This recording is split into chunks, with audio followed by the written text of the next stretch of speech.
special broadcast as we continue with our focus on the India Revival Mission, the path for our economy from here on. Over 6 weeks of lockdown done. As we tackle the health crisis, the focus also now shifts to the economy. And joining me right now for this special conversation is India's Chief Economic Advisor, Mr. Krishnamurthy Subramanian. Mr. Subramanian, thank you for taking the time out and speaking to the viewers of Mirror Now. Let's begin with the overarching conversation and theme that is in spotlight right now, which is India's growth and the world growth this year. And predictably so, almost all agencies have revised their forecast for how the world will grow this year, including India. Now, comparatively speaking, Mr. Subramanian, we may look better off, but it's obviously not very good news on an overall basis for us. What I want to know from you is, what is your own growth target? Not estimate, but growth target for this year. So Tanvi, I think we have to all recognize that this is a pandemic that is of a very significant proportion, something that none of us have encountered in our lives. So in a situation like this, when demand gets affected significantly, because common people like us would not spend on on discretionary items. We'll restrict our spending to essential items. There may be some supply side impacts as well. So I don't know what target growth really means in a situation like this. Of course, our target is always close to the potential growth rate of the economy. But this is an exogenous shock. And therefore, what we must keep our eyes on is what actually we can really achieve.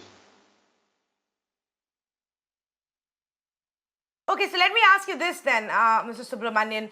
For that 1 month of an absolute lockdown that we saw, and since then, of course, some amount of very bare minimum activity has begun.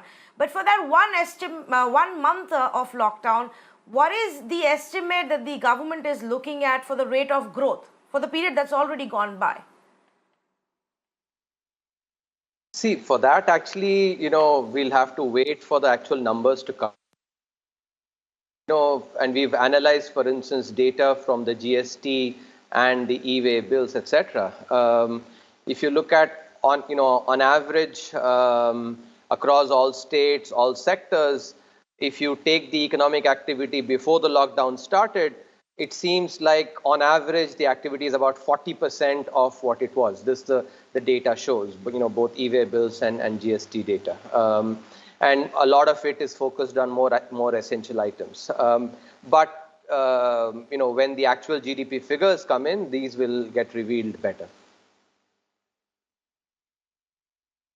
Yes, because essentially what we are looking at as absolutely no manufacturing except essentials, some amount of power manufacturing consumption, yes, massive damage as far as the agriculture sector is concerned. Despite the fact that we had a bumper crop, they were not able to sell it at a proper price. Complete wipeout as far as consumption is concerned. So obviously, I mean, on an average, you would at least think that if not anything, maybe 1/4 of the growth we would have otherwise seen.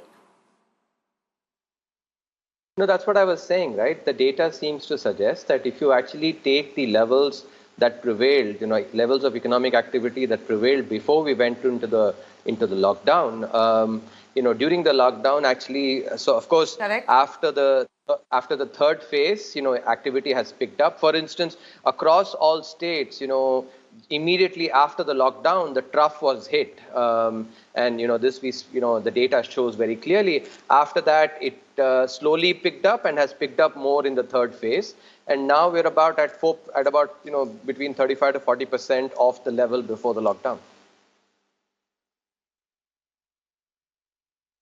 Okay, all right. Your predecessor has just spoken in the last few days, and he says that we should start preparing for negative growth. Now, irrespective of what kind of growth we see, where we go from here on, Mr. Subramanian, like you said, it is very difficult to predict at this point of time. What is the kind of preparation that would entail from a government's point of view? Things that you would have already started looking at for sure. Assuming that there may be a possibility of the economy contracting rather than growing. Look, Tanvi, I think we have to concede that there is significant uncertainty. Whether it's me or any analyst or economist who, is assessing the situation, everybody will have to concede that we can make some base case projections, but compared to even normal times when there is always uncertainty, now it's an order of magnitude higher. And therefore, I would be very careful with anyone's estimates, including my own, because we have to actually continually recalibrate. It's like, to give a parallel in cricket, if even a bowler like Wasim Akram is bowling on a good pitch, what turns up, there is some uncertainty, but if he's bowling on a bad pitch, it's very hard to say it. So that's the way I'd think about it. There is a large range. Base case at this point in time, if suppose we get out of the lockdown, let's say in a few weeks, and we're able to get back economic activity by zoning more granularly, not at possibly the district level, but within districts more granularly, then we may be able to actually get back economic activity, in which case it's likely that Q2 may be better than, second quarter may be better than the first quarter, and Q3 and Q4 may actually be better. And I say this based on, again, on research. We've looked at the research from the Spanish flu of 1918, which is by far the biggest pandemic that we've had. And just to give you a sense of the magnitude, 1/3 of the global population was infected at that time. In contrast, about 1% or less than that, has been affected now. So big difference. In terms of the mortality rate as well, it was 10% there, with the Spanish flu. It's about 3.4, 3.5% globally, for us now. So now we all tend to sort of put more weight on recent evidence, less on the older ones. And so it may seem like the Spanish flu episode may be something that we cannot put that much weight on, but that was the biggest pandemic ever. So there is something that we have to take into account. Even in the Spanish flu, despite it being far more devastating, the actual recovery was a V-shaped recovery. So one cannot rule out such a recovery in Q3 and Q4. Okay. So it's possible if Q3 and Q4 are actually better, things maybe end up being not as bad as some of us fear. Also keep in mind, actually, it's just human behavior to overweight recent phenomena, especially in times like this when fear also actually affects some of our assessments. Yes, no, so what I wanted to understand, and since you gave the example of cricket, there are always different scenarios that a captain keeps in mind, a run rate, average run rate of 6 or 8 or 10, and in dire circumstances, which is perhaps what we are in, 15. I am asking you, what is the plan to have a run rate of 15 as the lockdown gets lifted? So again, to extend the parallel, right, if it's a 50-over game and the first, let's say, few overs, actually, the pitch is bad, the ball is swinging a lot, you actually play it carefully, consolidate, and thereby you actually then, look to accelerate later, which is what, would possibly be one of the ways in which things can pan out.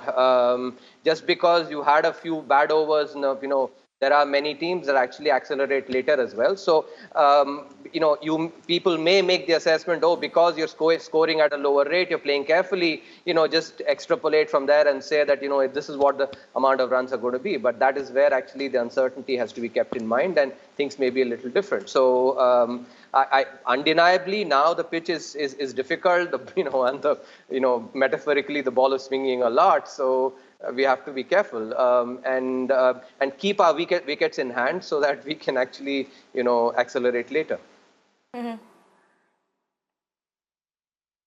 Okay, so Mr. Subramanian, a couple of weeks ago, I also had a conversation with Sanjeev Sanyal, who pretty much said what you're saying right now about, playing this carefully, cautiously, not coming out with a big bang, one single stimulus package like we've seen in the Western countries, but actually looking at smaller little targeted announcements and relief steps.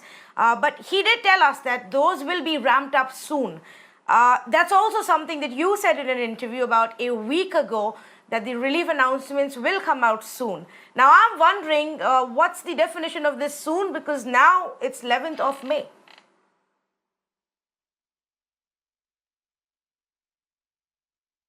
So, firstly, given that these decisions are above my pay grade, I think, it's not realistic of you to expect me to define soon.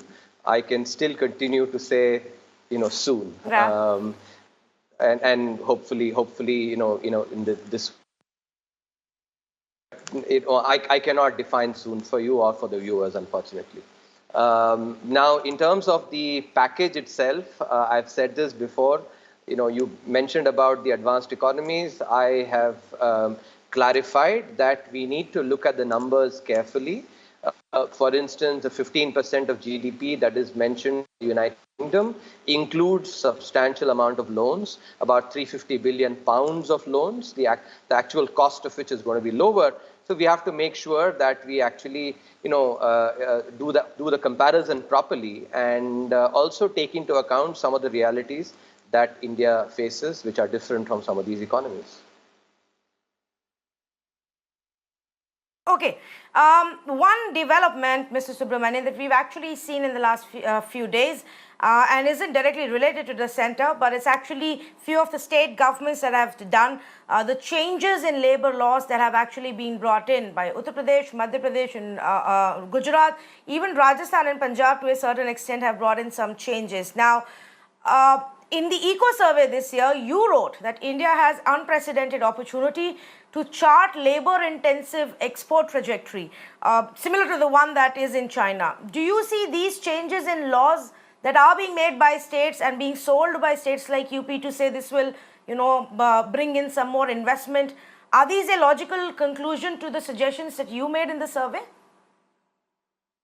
I would also want to highlight, apart from what you're, mentioning, Tanvi, on the Assemble in India for the World that we wrote in this survey, we also went into, far more detail in the July 2019 survey, where we looked at the labor law changes in Rajasthan, for instance, where they increased the threshold for the Industrial Disputes Act from 100 employees to 300 employees. All the beneficial effects, firms increased. Importantly, job creation increased. Actually, finally, in a country like India with such a large young population, what we really need to care about is employment, and employment for the youth. And what the evidence clearly shows, and this is something we showed very careful evidence, but controlling for all confounding factors, that the increase in the thresholds indeed created more employment, and that is what. So this is good news. I think governments actually are biting the bullet in terms of some of the reform measures that are required in order to be able to create jobs. Because one of the other things that we have to remember, there is no better method of social and economic inclusion, especially in a country like India, than a formal sector job. And for all the homage that is paid to these laws, the fact is that they only protect, the 11% of the workforce that is basically in the, right now in the formal sector. The reason we've had such an informal sector is because of the labor laws, and that is also something we persuasively argued in the July 2019 economic survey. So, I'm quite glad that, some of these steps that are required to ensure greater employment creation and removing some of these thresholds are actually being taken by the states. Okay, I understand what you're saying, and yes, there has been a large conversation and debate, and forever we've been waiting to see some labor law reforms. But many experts, Mr. Subramanian, are questioning the changes that are being made today, saying that the pandemic excuse is being used to bringing far-reaching, overreaching changes that are going to be detrimental for the laborers at a time when the laborers and daily wage workers are already suffering so much. To play around with their labor rights isn't a good idea. So let me give you a parallel, Tanvi. I don't know about you, but I have, when I was young, traveled in a third-class compartment in the Indian Railways. Now, if you would, those who would have traveled would actually note that in that third-class compartment, whoever got in at the first station would ensure that nobody else got in after that. So effectively, squatters had the rights. This parallel is quite useful even to understand the situation that we have with labor laws. Again, to take that parallel, those few people, 70 odd maybe people who get into the unreserved third-class compartment are the ones that reach their destination. But there's scores of people who also want to get into the same destination who are deprived of that opportunity. Now, undeniably, once I am, let's say, in the third-class compartment, I would want to basically move to the second-class compartment. But the important comparison to look at is by basically squatters using their rights, how many people are denied of the opportunity to actually avail reaching the same destination. This is the point I was making, the 11% formal versus the 89% informal. The 11% formal are similar to those basically who are able to get into the the compartment at the first destination, but then ensure that nobody else gets in later. And this is the trade-off that we have to remember. All policies, Tanvi, involve trade-offs. Question is, do we care about the 89-90% of the labor force who basically want to work, who want basically and thereby to be included, social and economic inclusion, or do we preserve the rights of that 10% privileged and keep giving them more rights? That's the question that we have. It has to be framed in that manner in order to understand the essential trade-off. And therefore, if one cares about the youth of this country, about giving them a job that actually can bring in formal inclusion, social and economic inclusion, then this is something that is important. And I'll say it from personal. My father was a first generation person who worked in a formal sector job, and therefore he was able to provide education, and we've been able to benefit enormously from that. So I say that from personal anecdote, but at the same time, careful research that we've actually done as well, that we need to be caring about the 90% of the informal sector. It remains 90% because of the draconian labor laws that we've had, in India, and we need to really care about them. On the one hand, actually shedding crocodile tears, let's say, for the migrant labor, and on the other hand, not doing enough to actually provide them formal sector employment cannot coexist. But how is it justified to provide them an employment that they can lose any day, where they can be abused and made to work overtime, where there are no minimum wages, rules that are applicable? Aren't some of these changes actually encouraging contract labor in the most widely abused sense? So, Tanvi, there are two important points that we have to keep in mind here. First, again, in the July 2019 economic survey, the last chapter we wrote was on minimum wages and the enforcement of the same. You have to distinguish between the law that actually is in the letter, the way it is, and the way it actually gets implemented, what legal scholars call the de jure versus the de facto. Just because you have a law does not mean that it actually necessarily gets implemented. And the fact remains that with minimum wages, while you have a law, the percentage of people who indeed get paid their minimum wages is actually a smaller fraction. And this is a very important aspect that we have to keep in mind. A second point, actually, which is, if you look at countries like Bangladesh and, large firms in the textile sector that they've been able to create and thereby provide employment to those.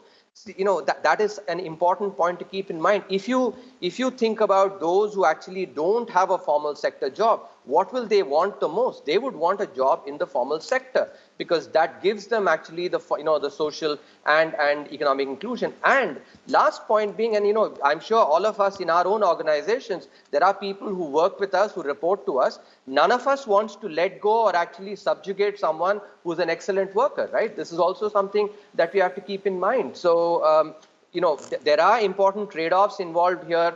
It's 70 years now. We've actually had these labor laws, and see what we've done. We've not created enough jobs for our youth. So why don't we basically see what other countries have successfully implemented and have created jobs for their youth? China, for instance, has actually created so much jobs for their youth.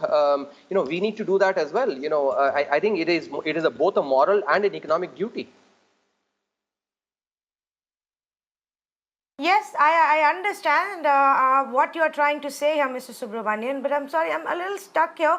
So I'm going to just follow it up with one more question. If you give the example of a third-class compartment that, and how there is squatting that happens, it's the size of the compartment and the number of trains that we have to change. You say about creating jobs. Yes, we have to create more jobs in the formal sector and bring these people into the formal sector, but it cannot be at the cost of saying that, well, this is how it is, you got to take what we give you, and this is the situation, and this is a scenario, take it or leave it. No, Tadvi, you've not understood what I've said very clearly. What I'm saying is, without firms being created, without firms that are large enough who basically recruit a lot of people, you cannot have job creation in the formal sector. And what we showed was, for instance, just to take the Rajasthan example itself, if before the change, when the size threshold was 100 employees, many firms decided to actually keep the number of employees at 95 so that they actually could remain within that less than 100 threshold. When it was increased to 300, firms basically increased their size to 290, 295. What happened as a result? You had basically, in each of those firms, about 150, 160 more workers being employed. And that is how employment got created. Now, when you actually similarly increase, let's say, the threshold to 500, firms will go up to 500. Do remember that you actually cannot have employment being created in the formal sector without investment happening. I think the mistake oftentimes we make is what economists call partial equilibrium analysis, which is you basically take to give a parallel, you just take the elephant and just focus on the trunk and keep calling it a rope. No, you have to look at it actually the entire elephant and the interdependencies across that. The fact that you actually, if you have these labor laws, you will not have new firm creation, you will not have investment coming in, as a result of which then labor gets affected as well. And these are the kind of more nuanced and deeper arguments that we need to be understanding. Okay, all right. The other important point that I wanted to speak to you about is the state and center equations. Now, many state governments are repeatedly talking about getting aid from the center. Now, while I believe a large percentage of this problem has to be dealt by the states themselves, they also have to figure out their own ways of revenues. There are pending dues from the government on GST and on taxes, various taxes, and some amount of financial aid that they are expecting. What is your view? To what extent will the center be able to help the states? In fact, actually, you should go and check the data. Center has been more than forthcoming in actually, in taking care of the payments to the states. Especially in terms of those that basically come into the kitty. The center and the states are working together to ensure that whatever relaxations are necessary, let's say in the FRBM Act, etc., can be effected.